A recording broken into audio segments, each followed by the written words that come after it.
Hello, welcome to Why Wait Till Sunday. This is Sleeper Saturday, our ongoing series where we look at a guy who many people aren't really thinking about, I don't think, and try to break down some film. I actually have a guest. Normally I do this solo, but had to bring on my guy, Damian Parson. He's a draft analyst for the Crocker Report. So you should definitely check that on Twitter. And also, I think you guys stream on YouTube, maybe some other spots. But Crocker Report's awesome. I learn something every single time I listen to those guys.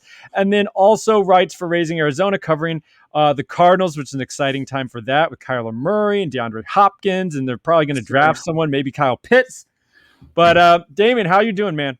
I am good, man. I am good. I'm happy to be here. We were trying to coordinate this for a while now, so I'm happy to jump on with you, man.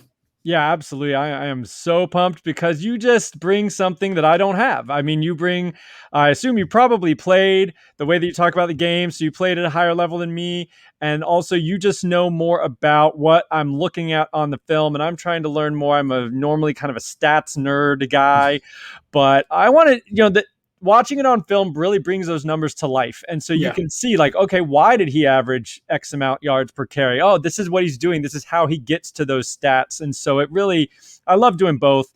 But really glad to have your brain and your eyes on here today. Tell me what I'm looking at.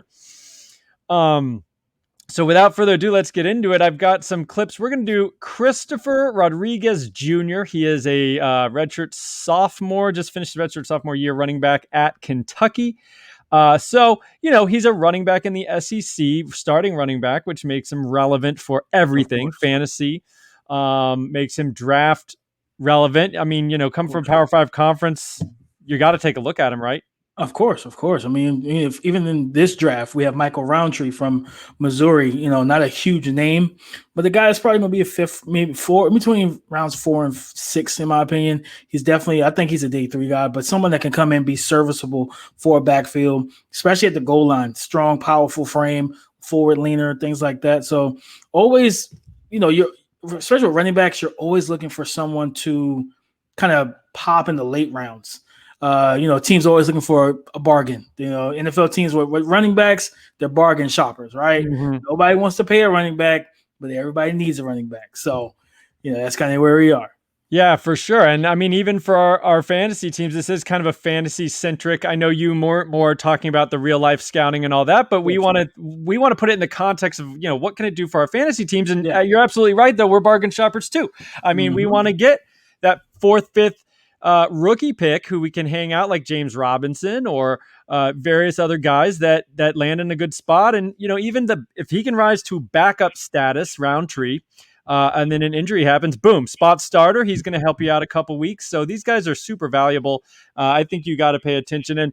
And the nice thing about Rodriguez is he has actually led, I think, Kentucky in kind of efficiency for the last 2 years. He was the highest yards per carry on the team. He did lead the team in rushing this past year, even though he shared with Rose and a little bit of Smoke as well. There's another guy, Kavusky Smoke, I think.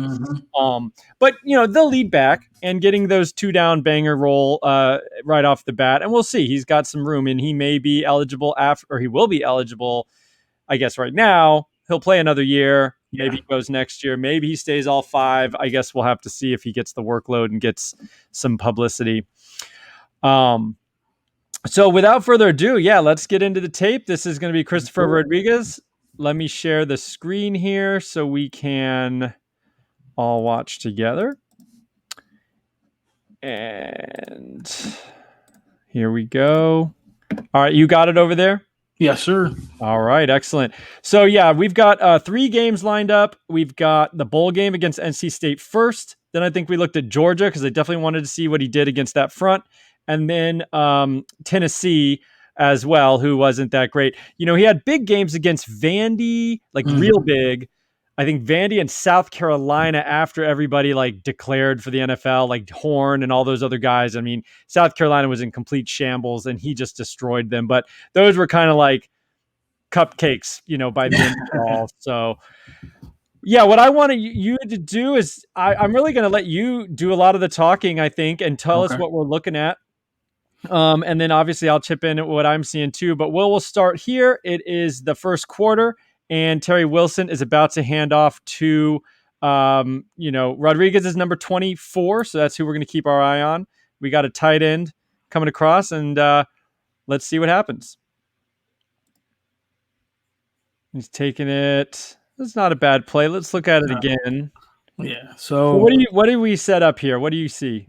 So first thing, as a former running back, first thing I look for is what we call head count in the box. So I counted about 8 guys in the box, so they respect the run. It's dub receivers to the right, and what it is that with the tight end coming across, looks like split zone action here, where the tight end comes across, takes on the oncoming defender to seal backside, so that when he can engage into the lane. Because if number 80, the tight end, misses that block, he comes as a chase down defender and pretty much gets him, because it's 3rd and 3. They want to go ahead and stop him before he gets the first down. But tight end makes his block. Offensive line does their job. One thing about with the O-line as a running back aspect, when to pay attention to when you're watching film, when you see one block, there's 2 lanes. When you see 2 blocks or a combo block, there's only 1 lane. So a lot of times that when you're trying to pretty much look at a running back via vision, from trying to grade their vision and stuff like that, pay attention to those things on the O line. Like I said, if it's when you got man block, man down block, hat on the hat, you got your right tackle versus the DN. It's 2 lanes. He can go inside, he can go out, and so you just got to kind of rewatch the play to see what the running back does. Does he take the right lane? Does he go inside correctly, or does he try to dance and jump outside and go east and west instead of north and south, which you don't do as a running back? But here, like I said, offensive line does a good job engaging, moving their bodies.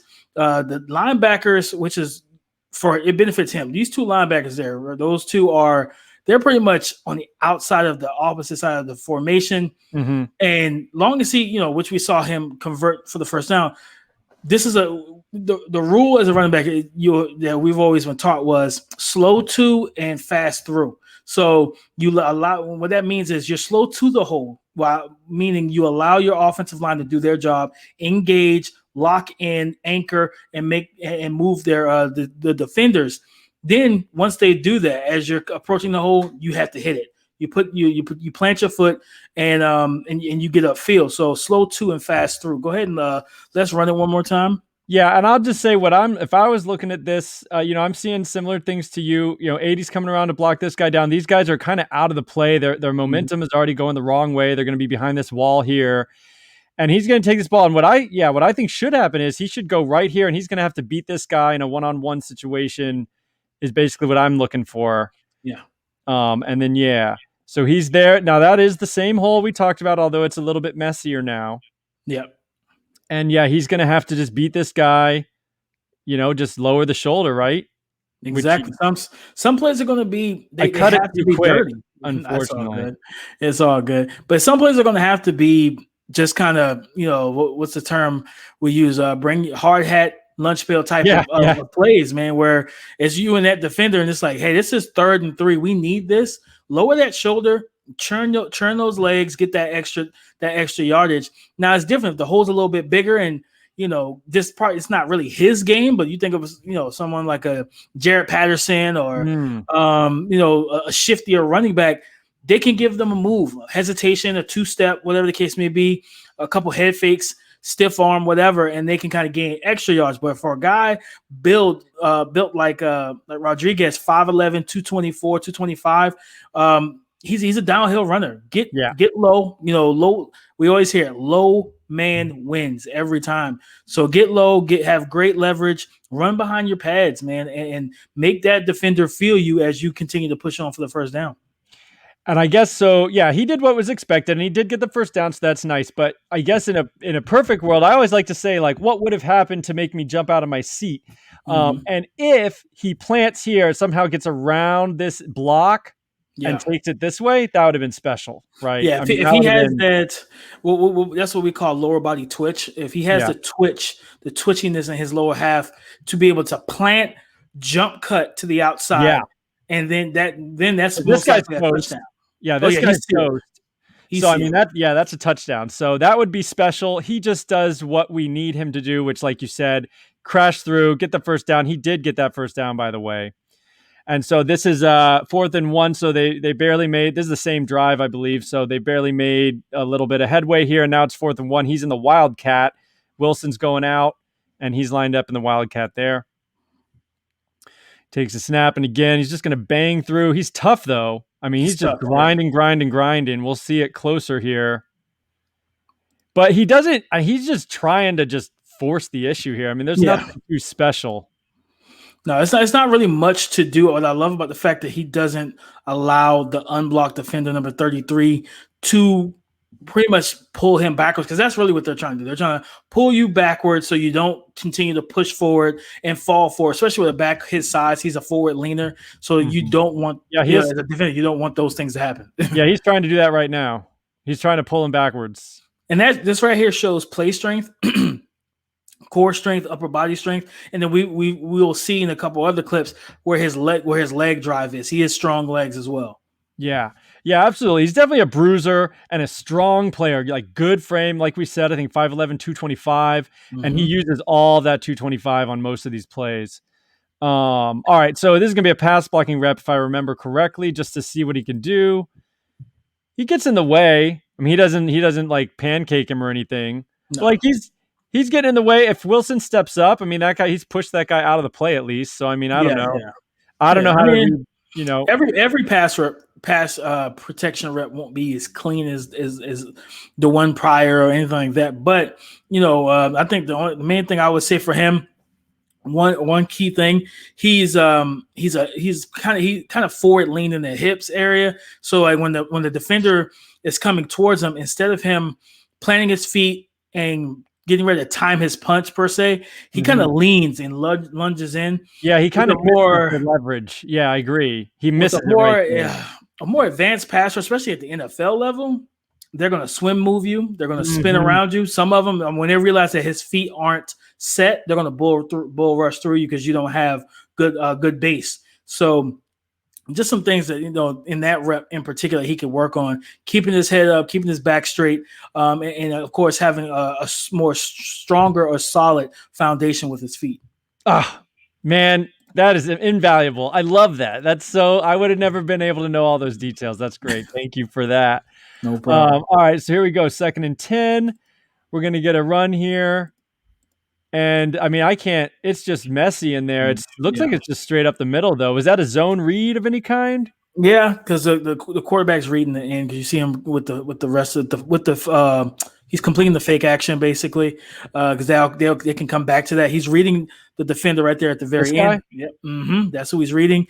You see him there basically locking eyes, and he's letting them know, like, yeah, I'm out here. Don't give that to the running back. Gotcha. But what I want, like, for me, let's start from the beginning of this play and let it play through. I'm looking at the other holes. So let's see here. There's nothing there, but he's it's not much there, because I was looking at there was a hole, but the defender pretty much filled that gap. Yeah, they played it well. They just seem to play it well. I mean, one thing is Wilson could have pulled it, and then you just got one guy to beat, right? Because there's nothing going on here. I mean, there's just and they're loading the box. They have about 7 to 8 defenders close to the line of scrimmage as well to disrupt the offensive line. But what I love about them is, you know, similar to when I'm evaluating quarterbacks, I call them the boring plays. You just take what the defense gives you. Sure. Same thing with a running back, man. Be disciplined. Don't do a lot of dancing and jumping around and trying to, you know, reverse field. No, get downhill, north and south, and get as many yards as possible. And that's the main thing. And he does that. These guys are pushed back. That's the line of scrimmage. He's getting contacted here a yard behind the line of scrimmage, and he squeezes and just churns and churns. I mean, he gets 5 yards. Yeah, he gets 5 yards because legitimately his offensive line allowed the D line to. That's what we call reset the line of scrimmage. Yeah. So when they're able to push you back and move you off your spot instead of you moving them to reset the line of scrimmage, that hurts your running back. But he does a good job. He was patient. He didn't panic. He lowered his shoulder, drove his legs. Leg drive is so important for running backs, man, because if you don't have the leg drive, a situation like this is a no-gainer. Yeah. But he has the leg drive to make the play. I would say, yeah. I mean, that's definitely like above expectation right there. You know, he should have gotten 1 or, you know, 0, -1 or 1 yards at most, and he got like 5. So Nice play by Rodriguez there. This is another pass blocking rep. I don't know why I include it. It's not too. I think I ended up skipping it. He does try to go at the legs, Cut but block, yeah. doesn't really do that much. So now we're on a new drive, second quarter here, and looks like Good, this. Yeah, you good tell me job, what you're O-line. seeing. So right there, resetting the offensive line, moving Right. moving your defender. And from the looks of it, he has two defenders locked in, engaged. It looks like he has either a tackle or someone coming down to pretty much pin that linebacker, Okay. creates an alley for him. And that's what you want as a running back. You want to see green grass so you can put your foot down and get upfield. So he's got to beat this guy. Obviously, this guy's untouched. He's going to be coming up this way, I would imagine, and he's just got to either truck him or somehow slip by him. I guess that's his assignment, basically. Let's see here. He slips by. Yeah. Nice run. And then extra yards. I mean, just does not go down. Yeah, because if you pull it back, the one thing about it is like when you have a defender sitting in the hole, on the outside, because pretty much he's shaded to his outside shoulder. Mm-hmm. What you as a running back, what you have to do is you have to, if you don't want, sometimes you have to pick and choose when you want contact. And it's 2nd and 17. This isn't a play that you want to show how physical you are. Yeah. You need to get upfield quickly to where the defender doesn't have time to get their hands on you or get a full grasp of your jersey or your legs, whatever the case may be. So Rodriguez does a good job, pretty much just exploding through the lane. They gave him an alley. He hits it. Like I said, slow to, fast through, and he did a great job of that. And then at the end, just finishing, contact balance, just churning the legs, taking on defenders. Because at the end of the day, when you're a big back like that, you have to be able to be prepared for guys to take your legs out, especially open field, and just having the ability to have the leg drive and leg strength to absorb that potential tackle, to absorb that hit. Keep turning your legs and get the first down. That's big. I like that play. What's this guy doing? Is he like pointing out that defender like, hey, he's coming? I have no idea what he's doing. But let me ask you this. Is this defender, does he do a bad play basically? Like, is he too hesitant? Does he need to fill that hole? Because he kind of just watches him go by. Like, so I think he's in the situation, he's kind of in what I would call no man's land. Because if you bring it back a little bit, so his edge guy is sealed, and so his edge guy is sealed, right? His defensive end, boom, head on. Offensive lineman has control of him, and if this corner, now mind you, that's a corner, so they're not overly physical. Corner, so Rodriguez should plow him anyways. Yeah, so he's trying to think, okay, I need outside leverage because my DN is occupied. He can't, the offensive lineman has control of him. Gotcha. If he plays too far inside, Rodriguez can loop around, and then now that receiver becomes a lead blocker. Okay, gotcha. Yeah, so he just kind of whiffs, watches him go by, and then nice finish. I mean, you see that consistently with Rodriguez. I will say that he just keeps going on almost every run, which is nice. Yeah. Oh shoot, we had a whole nother angle. Anyway, we already talked about it, but yeah. I forgot they showed the all 22 angle. That would have been nice. Okay, look like we're down near the end zone here. So they've gotten down the field. And it's Wildcat again. Mm-hmm. So split blocks. The two. So you have a tight end coming down. Then you have number 88 crosses or whatever. So they kind of X. He seals. He kicks out, and now you create a running lane. And you have a safety or a DB waiting for a 225-pound running back to come down the lane with a full head of steam. That usually doesn't end well for the DB's sake. So So it's a good design. It's a good design because pretty much they're for the most part. They're forcing the defensive line to the left, so they're blocking left, and they had the tight end, like I said, coming as almost like a split zone action. He's coming to kick out that defender on the edge to give Rodriguez that one-on-one. And as a running back in the whole one-on-one with a DB, you can't ask for too much more. So I look at it as almost 2-on-1 though, like both of these guys, or is this guy kind of out of it, you think? He isn't going that way already. What can potentially happen here is 88, while he's kicking down that defender, he can also pick him up. So he can give him a push and then engage so that he still allows his running back to have one-on-one. If Perfect. not, then that linebacker scrapes across, and now it's Rodriguez has to plow through. Yeah, just do it. And build a wall and put your head down and become a bull. All right, let's see. And actually, yeah, but what happened? What you said happened, but 88 actually went for the outside guy. Mm-hmm, yep. Or did he kind of touch all three? No, he just kind of went for the outside guy. But Rodriguez, and it worked. I would have, as a running back, I would have preferred him to take the linebacker. I would imagine. Yeah. Let me handle the smaller DB because that linebacker. If the linebacker is that's Nick Bolton or another high pro, Michael Parsons, they're blowing that up. They're going to meet him at the hole. It wasn't going to be a low tackle attempt. It's going to be a head-on collision. You win some, you lose some of those. So yeah. Well, Rodriguez is pumped, but yeah, you're right. It worked, but yeah, 88 did not do probably what he maybe should have done. But I guess those things are happening so fast. I guess sometimes you just do what you can do. Yeah. I mean, yeah, and that's just kind of how it is. He most likely there's a chance he didn't even see that linebacker, but he saw the DB, so he's like, "Let me go ahead." Yeah, just hit a red hat. Second level. Yeah, pretty much. Yeah. All right, so Kentucky's up 13-3. We're in the fourth quarter already, so we're getting to the end of this game. And here we go. Rodriguez got the ball, and I think he's being contacted right here. What are you looking at? I can't tell what's going on right there, actually. Yeah, let's see. Yeah, bring them back here a little bit. So there is a guy got through a block. Yeah, right tackle initially did a good job, but that defensive end just fought through it. Right tackle, what I would have liked to see him use same foot, same shoulder, pretty much just kind of crash down with his shoulder into because a lot of times those DNs, when they stand up like that, they'll raise their arms, their rib cage is open. Crash down into the rib cage and drive your feet, push him down the line of scrimmage and give Rodriguez one-on-one, which looks like to be another DB. This is a recurring theme with North Carolina State. Right. So anyway, he does get a little bit, but it kind of peters out there, and we'll see the touchdown again because I rewound it too much. But yeah, so he gets contacted, but he does get through that first contact, and then does just get double teamed after that. He's a strong runner. Yeah, I mean, I don't think I saw him go down on first contact in 3 full games I watched. So here we go, bad snap. Take the ball, another contact at the line, and can 63. I guess you're hoping maybe he knocks out these 2 guys here.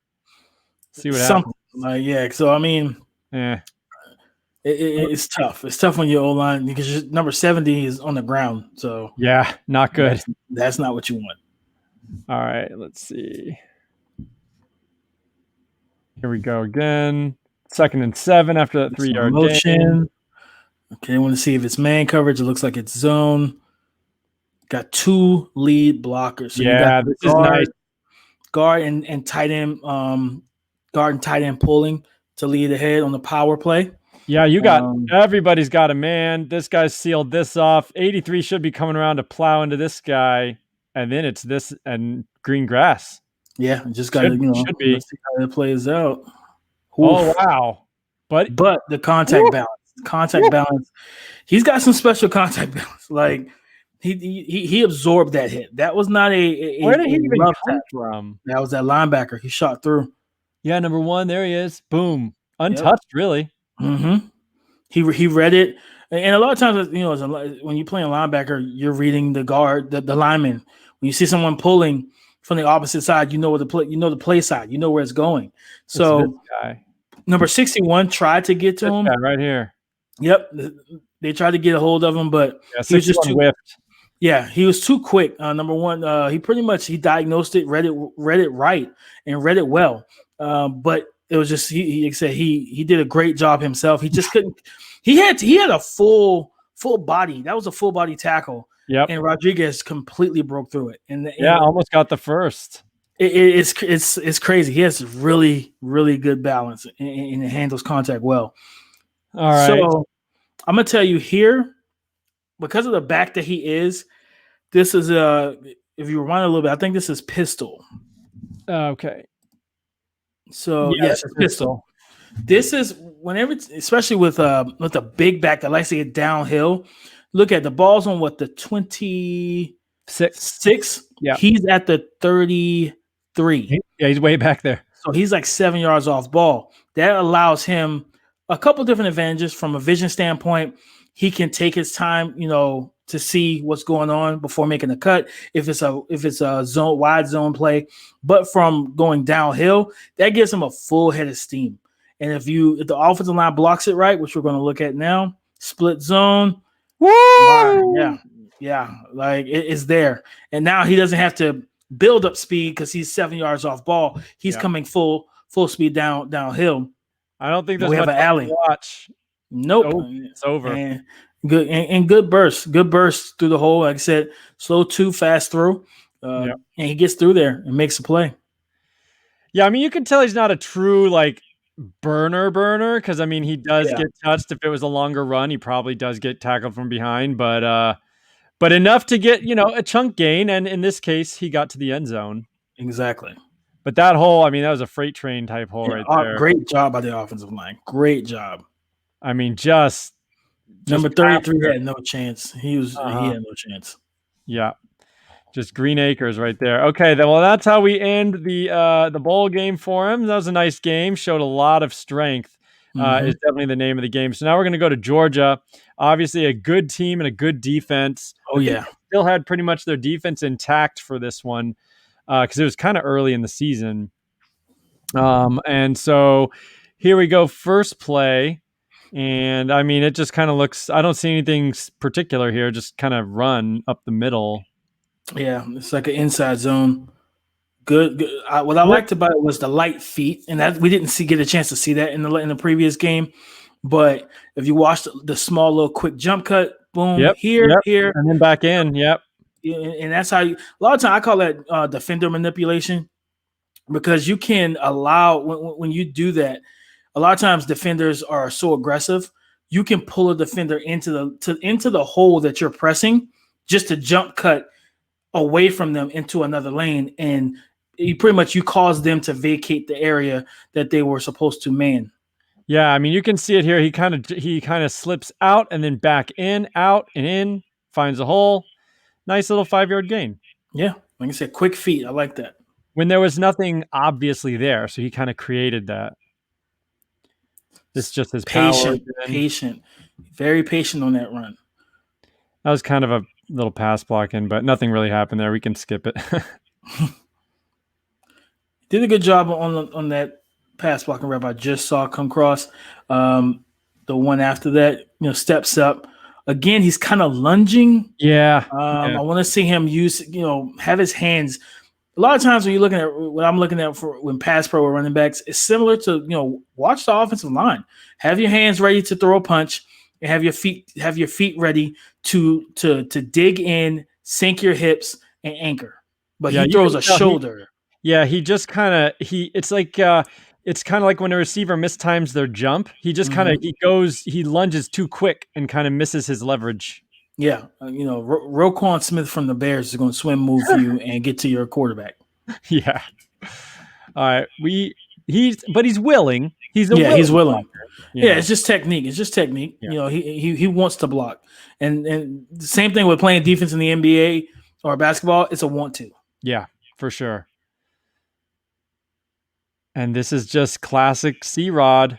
Yep. Just there's not a whole lot there, but he just he does, like you said, doesn't panic. There is a pocket there, I guess. He's got some. I mean, there is a small pocket there. I don't think if that's Travis Etienne, he can probably get there. He's got that burst, that twitch. Mm-hmm. But what I like for him, I like my big backs to get downhill. No nonsense type of runners. Don't look for anything. Don't try to be spectacular with it. I call it boring. Take the boring play. And he spun off a tackle in the midst of a lot of wash, a lot of action going on. He keeps his feet under him. He runs his feet and his shoulders are usually in sync. Mm-hmm. He runs behind his pads. He runs with good leverage as well. When he's coming through the lane, he's a little bit of an upright runner almost. But you look at the Eric Dickerson, Hall of Famer, ran upright. Le'Veon Bell did the same thing, but he's patient, which is good too as well. I really like his patience as a runner. All right. Here we go. We'll do another shot out of shotgun. Switching around. And all right, so he's going to skip outside. We haven't seen him do this much. Yeah. He's bouncing around and he's going to try to. I mean, there's plenty of green grass. Mm-hmm.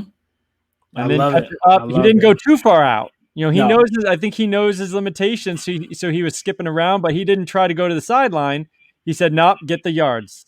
He as a runner, he has great feel, and what I mean by that is he feels, because if you pay attention, this edge defender wins this rep right there. He wins this rep and he comes inside. Mm-hmm. Because number 70 is just kind of whatever. But it is funny, man. When you watch these run plays and you witness a lineman just get kind of just beat, and then they're he's standing around. There. Yeah, he's just standing there. I'm like, as a running back, I hate that. Like, it makes me so mad to see him standing there. It's like, dude, if you don't find some work so I can be productive, because I don't want to. That's a running back's worst nightmare. You approach a hole and there's a defender standing right there. Oh god, like, absolutely not. Like, yeah, what's it like in the film room? You're like, come on, man. Like, dude, like, seriously, like, this is not what we need. We need you to wash him down, seal that edge. So when I jump cut, now I feel a little more comfortable because it's me one-on-one with that safety coming down. Now, I can't remember his name. I actually put a clip. I think it's the same safety. He's a heavy hitter too. Yeah, this guy. Yeah, he's aggressive. So kind of playing to that manipulation aspect I talked about earlier.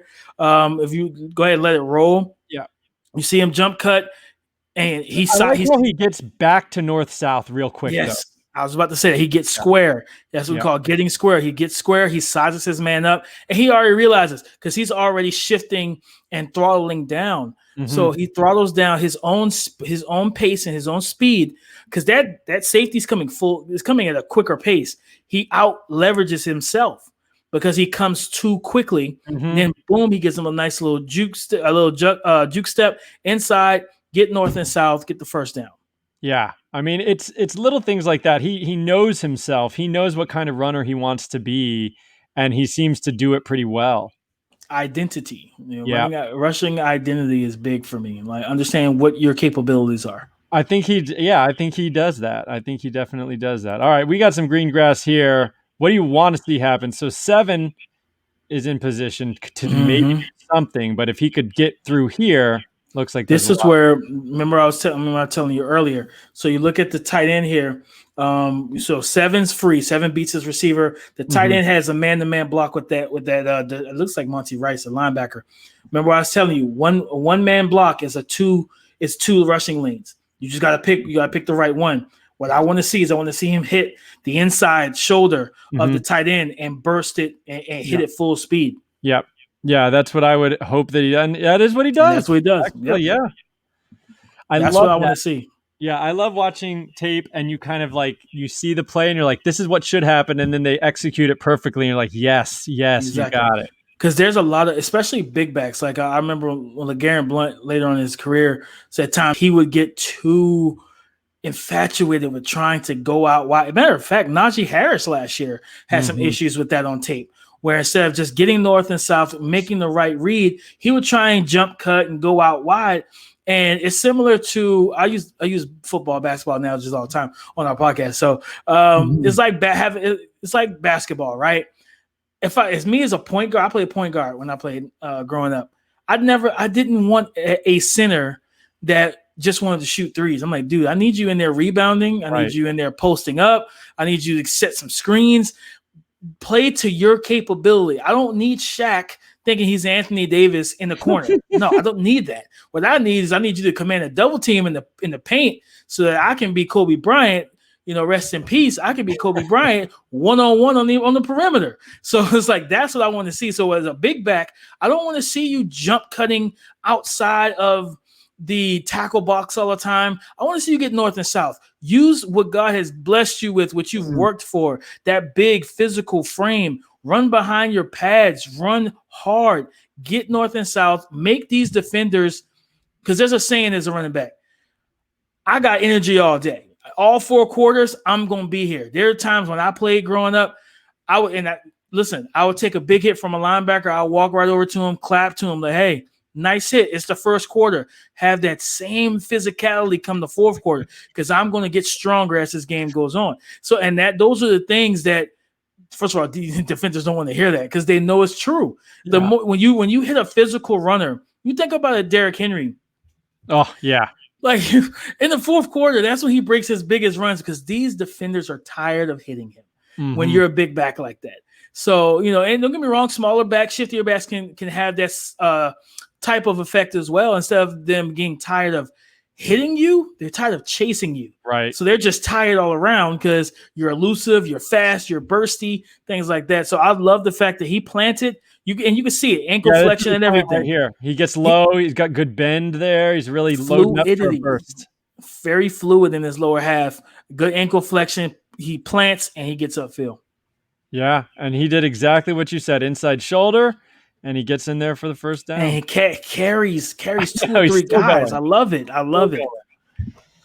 Yeah, definitely struck me just strong player. Like not necessarily trucking people, putting him on the ground, but he does do that. But he's just strong. I mean, he's like got to be just a nightmare to tackle. Oh yeah, definitely. And we got 4th and 2, and he just gets it. He's not going to get taken down by an arm tackle. I mean, that's pretty clear. And this is full game. I mean, this is almost every carry. So this is not highlights. I cut every single play. So these are just the actual plays. If you don't see it happen, it doesn't happen. Yeah, sweet. All right. So pass. Good job. Good job there. That was better. And I think that was one of the best. That was one of the better passes. I think that was Azeez Ojulari, and he's one of the best edge rushers in this class. Strong, quick burst off the line, and he helped. That's what you want. You want to scan as a running back, scan the O-line, see who needs help, and that guard needed help. Right, so he was in there. He was in there. Azeez is very, very physical and quick. You see him come off the ball. Right. Yep, and he gets upfield. The left guard had no shot. He had no shot. Because the tackle's coming out to what, block this guy?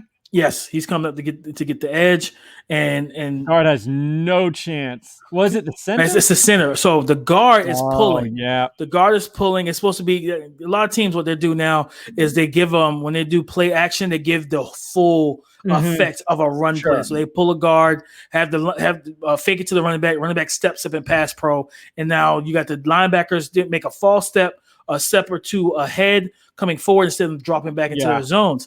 So the center that's pretty much a reach block. He's trying to reach over to him, and Azeez Ojulari is just too not against explosive. him though. Yeah, that's he's too explosive.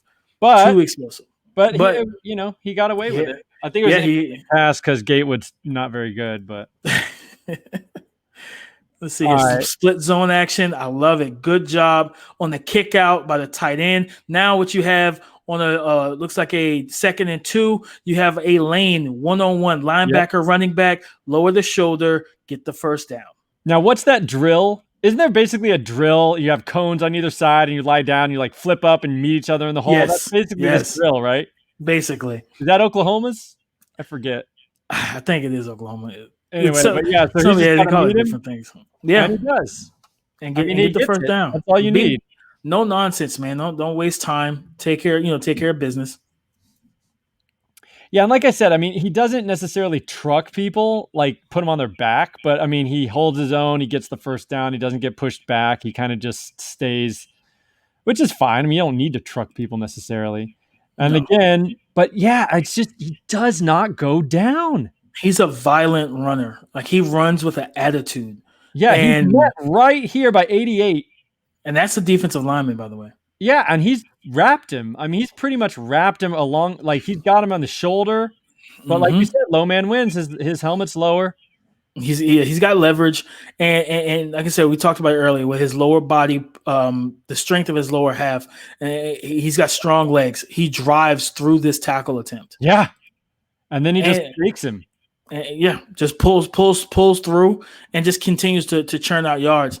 And that's what you look for. And the thing about it is, when he's decisive, he's quick when he makes his decision, and that's why I like as well for him to be almost a 230-pound running back. Mm-hmm.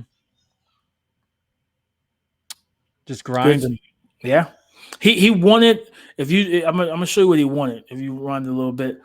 Let me go. So, Hold on. One more. Okay. all right. So let me play it in pause. He wanted to come through that lane. The Right defense here. did a good job, making that, because sometimes, listen, we call that getting skinny. Mm-hmm. Yes. Yeah. It's not always going to work out when you try to get skinny. So he notices that, and the discipline as a runner, not to become enamored with that lane and try to force his way through it. No, he's like, okay, there's an exit. There's no exit there. That's a stop sign. Mm-hmm. So instead, let me back off and survey to see if do I have a cutback anywhere? What's going on? And he finds open grass. He finds open field. And again, just using his leg drive, using his powerful frame to get plus yardage. Yeah, as long as he doesn't get trapped in here, he does have one man, and I think he kind of spins off this guy. Yep. And then just churning. I mean, it's nice. He just, you think next level, NFL type stuff, and I think he can be, productive because of that leg drive. Because he doesn't. I think this is him here. I included it for another little pass rep, but I love it. He found some work. He found some work. That's what we call it. Go find some on the block and make the block business. Yeah, go find some work. I like that. And okay, he finally went down on first. What are we? We're 3/4 of the way through the play, and he finally actually went down on first contact. This is a play where the quarterback should have, in my opinion, should have read it a little bit better. That defender crashed. They crashed. Like they're now. Don't get me wrong. He's squared to the quarterback, so it's like, okay, I'm playing half and half here. If you pull, I'm in a position to get you. Mm-hmm. If you hand it off, I'm still in a good position. This is a situation where from a running back's perspective, you work on that elongated deep mesh type of read option. You work on that for a situation like this where you guys are in sync. You read it, you carry it in there and force that defender to make a decision. You force his hand. So if he comes similar, if you watch Jamie Newman's film 2019, I heard you guys talking about that deep mesh, and I'll be honest, that was a term I didn't know what that meant. So pretty much like, we see with Lamar Jackson, Kyler Murray, when they're running the read option and the quarterbacks pretty much has the ball in the stomach of the running back, that's the mesh point. Okay. So when it's a deep mesh, you're reading it a lot longer than just a quick, inside zone handoff. You're kind of following it's kind of exaggerated. Yeah. Your feet, the quarterback's feet doesn't always have to move. It's his shoulder work. So pretty much he's reading it. His shoulder looks like he's going with the running back, and that pulls that defender, makes him crash. He's got to make a decision. It's like, okay, he may hand this off. You crash, then the quarterback pulls it, and he has free terrain to run to the outside. Right. So yeah, you're just holding on as long as absolutely possible to force the defender to make a decision before you do. Exactly. And you want him to make a decision so that you can then, as a quarterback, you want to force him to make a decision that you can counter, basically. Right. Yeah. Gotcha. So he hands it, and he just crashes. He still gets, positive yards, but still, we can give him that one pass. He gets one. one non-broken tackle a game. So pause it right here. So I'm always looking at head count. So we got 1, 2, 3, 4, 5, 6. You have 7 people. It's kind of those guys because that slot receiver and nickel corner. Right. This guy here closer off the edge, the DB looks like he's coming on. Looks like he's going to bring some pressure. So I'm looking at the offensive line. You can kind of go hat on the hat, or you can kind of split zone it. The only thing with split zoning it, if you do split zone action it, you may have an unblocked defender that's crashing down, similar to the previous play. But let's see how this one plays out. All right. And so he's gonna read this again. We got a pretty good blocked here. This guy actually didn't follow. He didn't come. Yeah, he didn't come. He dropped off. And it just kind of showed they were showing some pressure there. Now you have. So Rodriguez is right here behind 70. Mm-hmm. And so, he's just got basically, I guess, if this guy can somehow get a hat even a little bit on this guy, then it's one-on-one with him. Right. but he gets he He's gets pummeled and still carries him. he's a very, I keep saying, he's a physical runner. Yeah, for Like sure. he wants to initiate that contact. Like I said, he wants you tired by the fourth quarter. Boom. I mean, Because just takes on he two legit guys and still gets positive he yards. legit split both of those Yeah, guys. he did. Like He definitely he did. split them really well. Just run, lower the shoulder. Just a man on each shoulder. Yeah. Yeah, he squared them up and ran straight through their tackle attempt. Yeah, he still got 2 more yards. I mean, and that matters. Like that's a big deal. 2 yards in that Yeah, scenario, like that's good instead of getting stoned, you know. basically. This one right here, Georgia is a fast physical defense. He had nowhere to go. Yeah. He You tried to dance see, a little. Do you yeah, think that was productive dancing? I mean, in a way, yeah. Like jump cut. Out, Okay, back let in. me jump I back mean, inside this is because just there's nothing there. And what can you possibly do there? Yeah. again, as a running back, you'd never want to see an offensive lineman on the ground. Yeah. I mean, I guess like we were talking before, ETN or I don't even know. They say ETN doesn't have the lateral agility, but let's say somebody who can possibly jump cut a little bit more. And if Yeah, he could have the second cut, if he could have gotten back behind this guy, maybe then yeah. wrapped around, Then you never yeah, know. But if he was if he was a little bit quicker twitched and more agile in that way, similar to like a Kenneth Gainwell, yeah, he can make some of those plays. it's like that ETN, one going back, he maybe could have gotten more space laterally and then wrapped yes, around. But but he like I said, he knows his style. yeah, and I mean, there's limitations, but that's okay. You can play within that. Split zone action.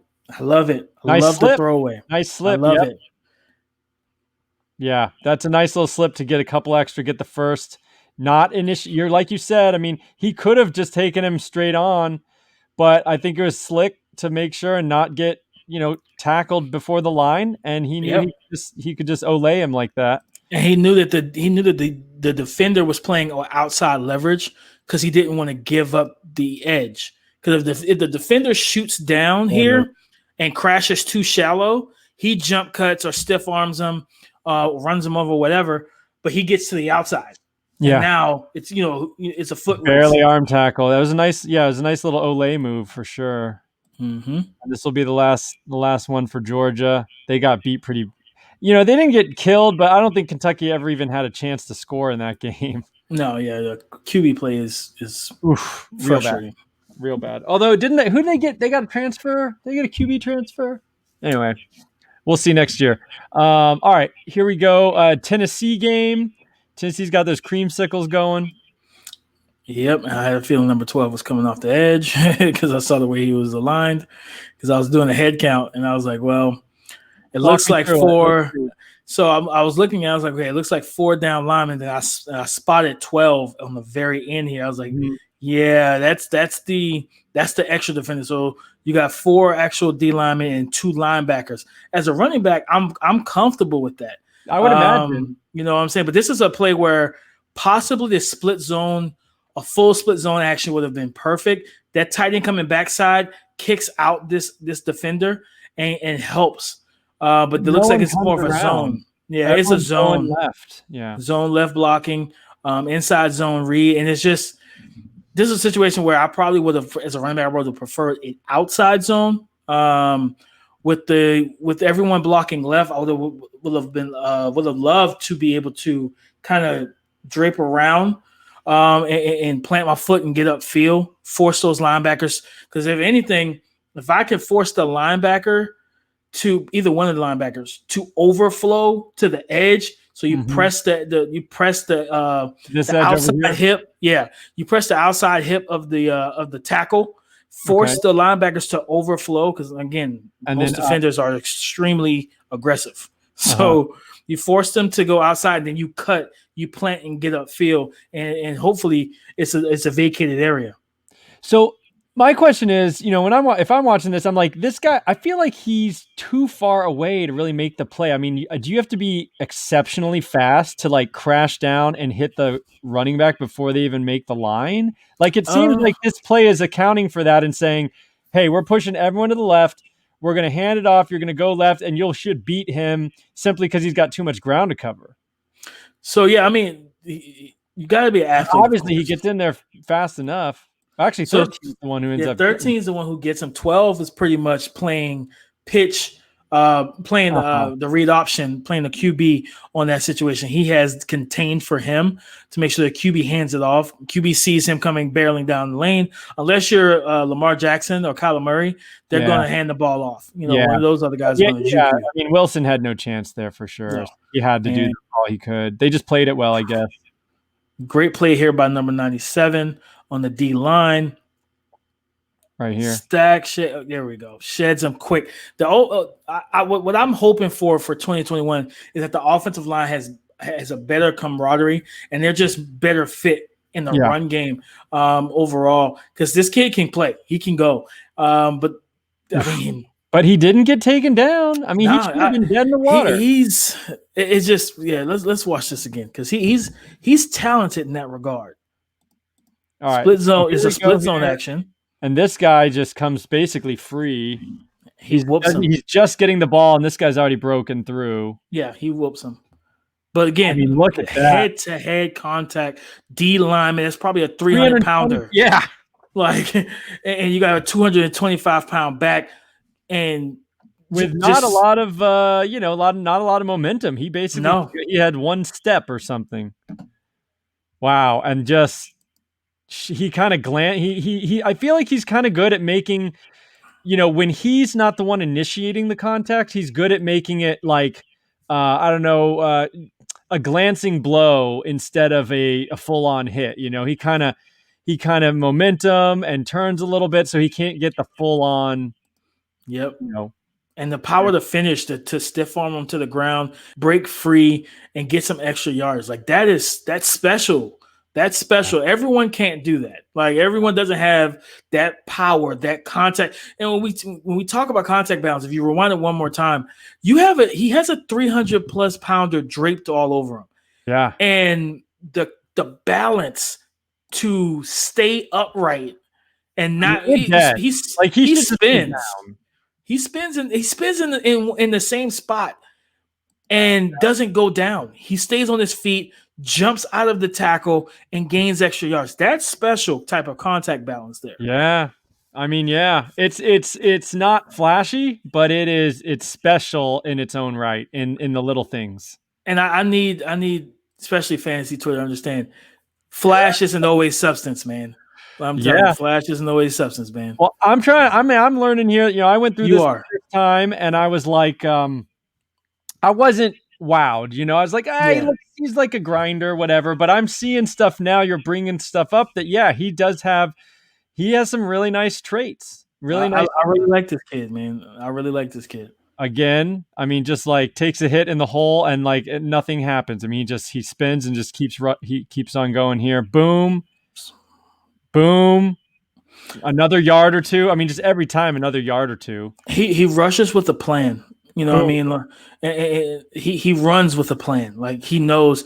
And that's the thing is a running back, in the mind of a running back, as you're approaching defenders, you're cognizant and aware of your surroundings. I like to call that spatial awareness.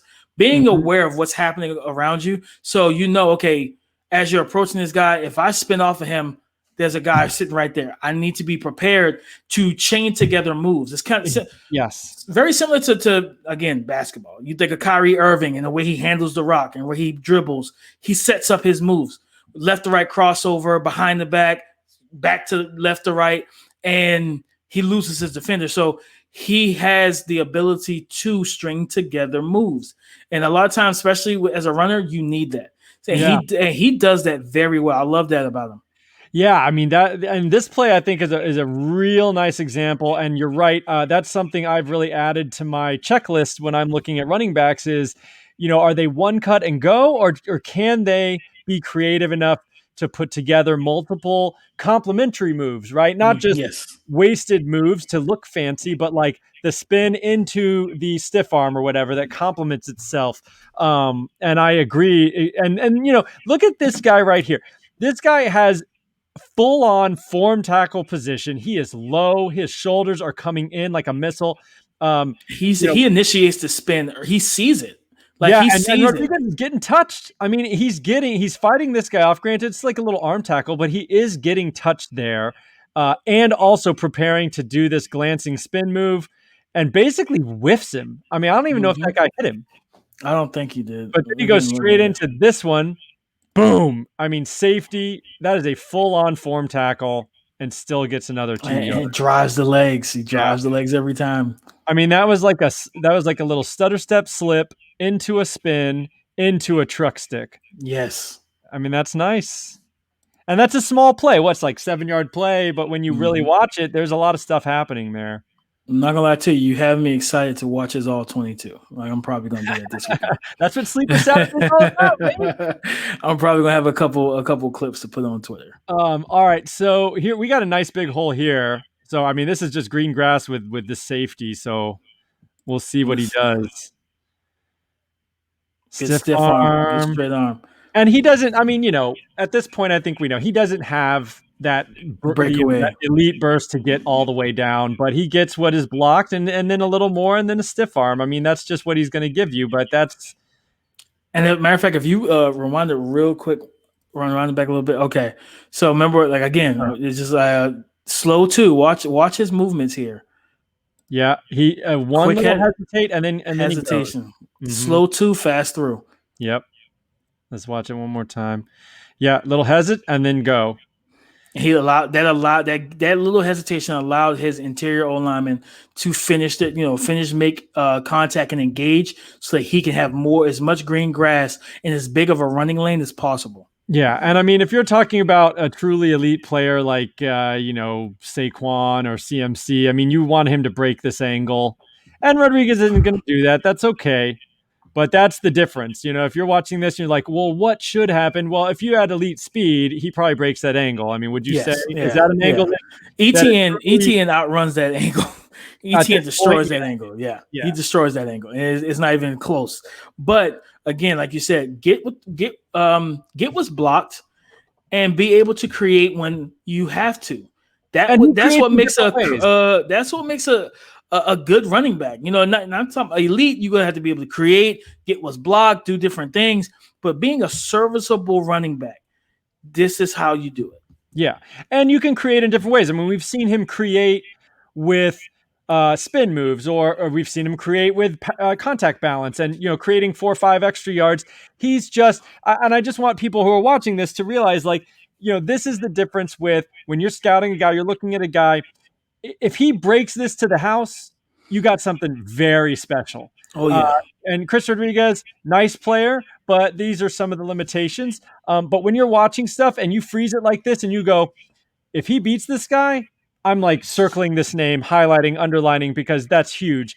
In this case, he doesn't do it, and that is okay. Not everyone can be the next Saquon Barkley. But when you're watching this stuff, think in your mind, what would surprise me at this point?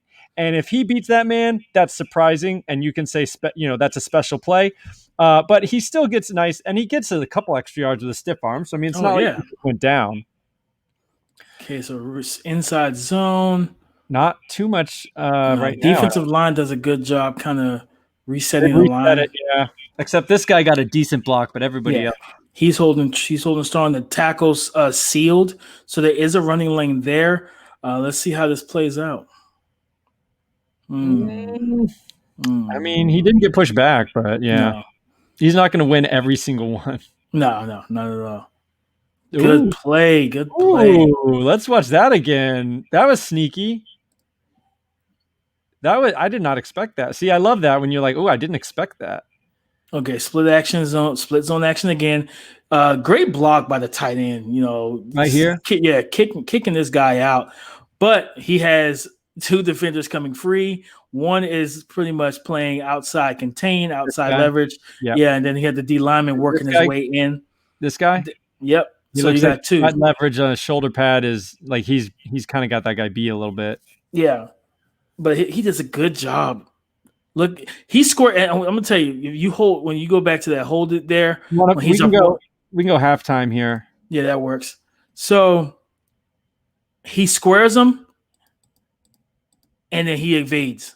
He squares him up to the point where he pretty much the defender believes that, okay, I have him. Like This is mine. This is my tackle. We had tackle for loss. A 2nd and 2 is going to be 3rd and 2 or 3rd and 3. Actually, if you make him lose a Yeah. yard, Yeah. he squares them, and then he's the vision to see that small lane and to plant and get upfield. I love that. I love it. Yeah, I mean we're talking about creating yards. That is, that little shift where he goes a little inside now, because he gains a lot more than he should that right? Expected to. Well, now he's past him, and now you can't see it because we don't have the all 22. But this is probably just green grass. I mean, this guy's blocked. This guy's sealed off. I mean, there's nobody there, and of course, that's what happens. He's through. Yep. Good and job. then just dragging guys, put someone on his butt. Yeah, he just legitimately just, and it wasn't even a full force shoulder pad, and he just knocked number one back 2 yards. He's trying. His effort, man. His effort. Boom. Like, I love it. Yeah. He's always looking for something. He never gives up on a play. No, he's determined. And he finds no matter how big or how small, he finds a running lane to get north and south and gain some type of yardage. That's what you want from a running back. Like I know a lot of people you see the Christian McCaffreys, the Alvin Kamaras, dear God, I saw like before the season, Travis Etienne is a generational talent. I need people to stop saying that. Stop saying that. Stop using that term. I don't believe Trevor Lawrence is generational. I don't believe Travis Etienne is generational. Because to be honest with you, look trait for trait, Trevor Lawrence is basically Justin Herbert. So like it really doesn't make sense to go with the analysts, the stuff Todd McShay tells everybody. You don't have to believe all that. Like, look for yourself. But Damian, you got to understand, there's a generational talent in every draft class. In every single draft class, like he's a generational guy. Yeah. So like when I look at Rodriguez, man, I know a lot of people. He doesn't have the most explosive burst, the best speed. No, he doesn't have those things. But he has so many other great qualities to be a 10-year pro in the NFL. Yeah. And I think, even if he's a quality backup, that matters. But maybe he could have, okay, well, let's watch this. And then we're going to talk about a little bit of who he reminds you of and a little bit of a ceiling and put it in the context of like what a fantasy kind of player he might be able to be. But I think this will be maybe our last run here. And then we'll get into that for a minute. I hope he gets in the zone here. There's a ton of blocking. Yeah. He does. He wasn't going to be stopped. He put his head down and he ran through the back of his offensive line. Like he has north and south, and that's what I love him. He's a no nonsense runner. He doesn't waste, like you talked about earlier. Not a lot of wasted movements. Yeah. His movements are calculated and they're useful. And that's one thing I love to see with running backs. I will say, make your moves mean something. Yeah, breaking it down like this, I will say, no wasted effort. Every effort has a purpose, like you said. So I'm just echoing what you said, but I agree. And then he just gets swallowed up here, but somehow manages to get all the way into the end zone. Power. I want to know what he squats. His legs are strong. He has a strong base. I don't need to share. Oh, I want this. There we go. All right. So that's Chris Rodriguez, man. I think we had a lot of good things to say about him, but I think we were talking pre-show. Maybe a Benny Snell plus, a Benny Snell with a little more burst. I think a little more power. I mean, I'm not sure Benny Snell was ever like really that strong. He was a heavy runner. He ran behind his pads well. When I'm watching him, and I think if as he gets better, because at the end of the day, reps matter in terms of. Because when we talk about play speed, that's why I always tell people 40 times are cool. I miss the combine. I'm really going to miss the combine because it's fun, right? 40 times are cool. It's really good. But it's rare that you see a guy, like, for example, me and Hagler were talking about Jalen Waddle, right? Is most likely a 4.3 type of speed, right? He's going to clock in at that speed, and he plays at that speed. He can convert it into meaningful speed on the field. Yeah, exactly. So his play speed, his 40 speed, they match up. And that's one of the main things for me is like, it's cool, But at the same time, play speed matters the most because when you factoring with things with play speed, you're thinking about from a mental aspect processing. How quickly do they see things happening on the field so that they can make those moves? I don't care how twitchy you are. We've seen a lot of athletes come into the NFL, but if you mentally, we hear about it like with quarterbacks, second year, third year, the game's slowing down for them. Yeah. So that happens with all players that continue to be successful. It doesn't happen for everyone. So as a player, when that game starts to slow down for you, your muscles, your body just starts to move. I'm gonna geek out for a second. It's kind of like Ultra Instinct for Dragon Ball Z with Goku. If anybody watches Dragon Ball Z, when the tournament of power, he's facing probably his most strongest opponent, Jiren, and he taps into a god level power where his body starts reacting on its own. Yeah. And he doesn't have to think. Goku's body's doing it all on itself, and it's fun to watch. And that's what it's like for players when the game slows down. Like your body can make those movements. You can pair together those moves, those meaningful moments and movements, and you're not thinking, right? So that's the main thing. When you're playing and you're thinking, and you said, well, if you watch linebackers who are thinking, they're stepping in the wrong direction. They're hectic, like kind of helter-skelter in a way. But guys, you watch the Roquan Smiths and Luke Kuechly's and Bobby Wagner's. Those guys, the game slowed down. They make a quick read. They know what they see. They trust it. Okay, I see a slant coming my side. Let me sit in this lane. Okay, that guy's taking the vertical. I can drop back 3 yards. So from a running back's perspective, watching Rodriguez, no, he's not going to wow you with speed and athleticism and burst and agility, but he has so many other qualities. So when I looked at him, I kind of see Damian Harris that plays for the Patriots, another powerful low center of gravity type runner, no nonsense runner, has quickness when he needs it, but gets up in kind of north and south really quickly. They play within themselves. They know what they're doing. And that's all I want. When I see a running back that's 225 pounds, if you don't have DK Metcalf speed and explosiveness, you need to be getting downhill. I don't want to see you jump cutting. I don't want to see all that. Get north and south. Get these 4 yards. Let's keep us on schedule. Would you say Chris Carson-ish? I could see it. Chris Carson, because he is 225, Rodriguez. If he puts on or he turns it into a little bit more muscle, because Chris Carson's a rocked up dude. Right. And I think Chris Carson, violent though. He's violent. And the crazy thing about it, for him to be a bigger back, he's explosive too. Yeah. And you can see it when he hurdles guys. Yeah. He's got the lower the lower half twitch and burst. So I can see that, kind of a Chris Carson light in a way. Yeah. Okay. Store brand Chris Carson. Yeah. All right. Well, there you have it, folks. I mean, I think just for takeaways, keep him on your radar, especially if we put it in the fantasy context, your deeper dynasties. Have him circled for the next year's class, and he'll be a late draft pick, probably day 3, I would imagine, in the real life NFL draft. But I think, like Damian said, I mean, serviceable.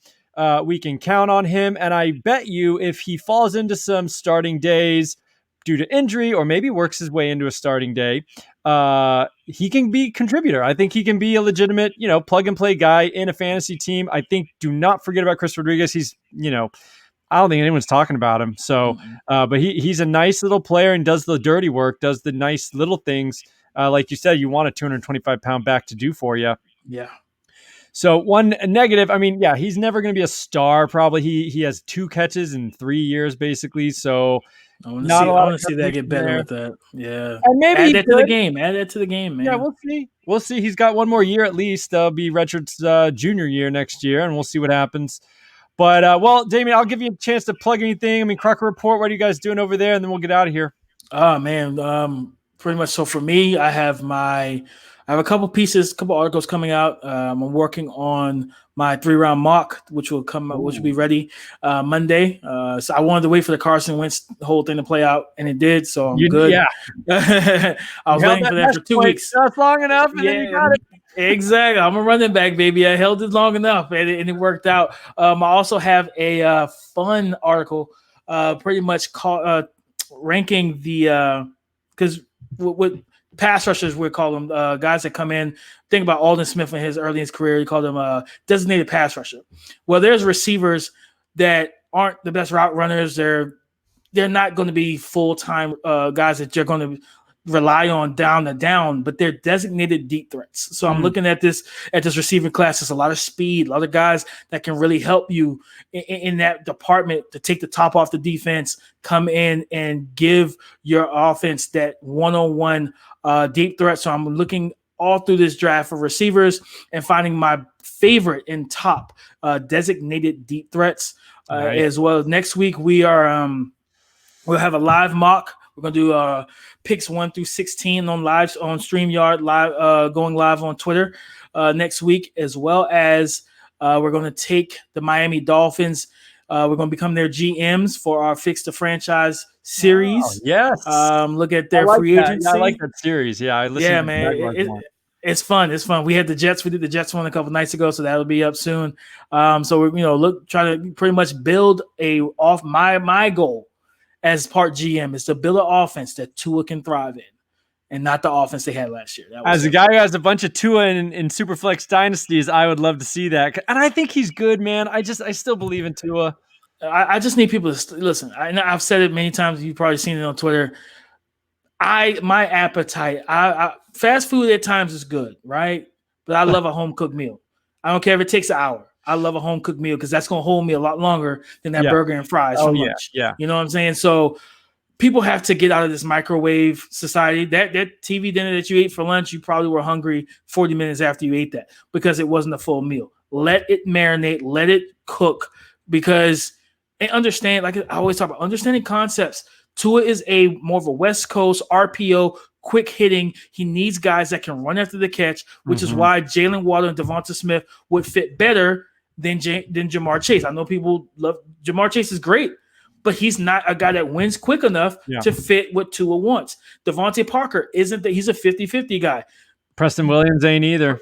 No, so you need someone to come in and take that role. Jakeem Grant could do it if he can consistently catch the ball. There are too many times he's dropping passes. Yeah. So that's my goal is to build an offense that Tua can thrive. I'm excited to hear what you say. I mean, right off the cuff, I'd go like, we need to stack this thing with Waddle, Eli Moore, and Diami Brown or something like that. Listen, man. I mean, everybody knows 2 or 3 receivers, I think. I mean, they just restock that whole cupboard. Any team that needs receivers, if a team has a needed receiver and they walk out of this class with just one or not even one, you did your team a disservice. Packers. I had a cough. Green Bay is they're frustrating. And they need one of your deep threats. You should send them your write up because they need that to complement Devontae Adams so freaking bad. Yes. Because MVS is another deep threat, but he's kind of a build-up speed guy. He's a 4-4 guy, but some guys aren't. He's like long, you look at track speed. Yeah, like Jalen Waddle, that throttle, that gear, it shifts immediately. Yeah. MVS, once he gets rolling, he's hard to contain in one-on-one coverage. But again, if you get someone, and my thing, they need a legit slot receiver. They miss Randall Cobb. They need a legit slot. I know a guy. Yeah, I know. Yeah, he's so good. I know a guy. So I mean, I'm just saying, like you pair Elijah Moore with Devonta Adams and MVS and Equinemius St. Brown and Alan Lazard and Tunyon. Like, hey, I know I think they're one piece away on offense for being real hard to defend. Yes.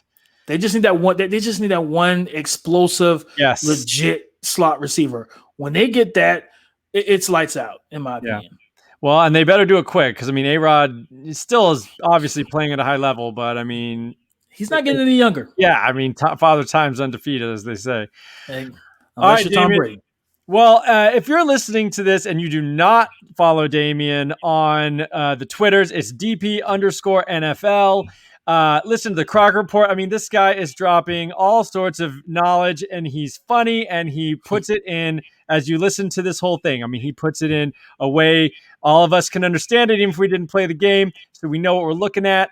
I learn something every time you open your mouth, so I appreciate all that. I And appreciate it.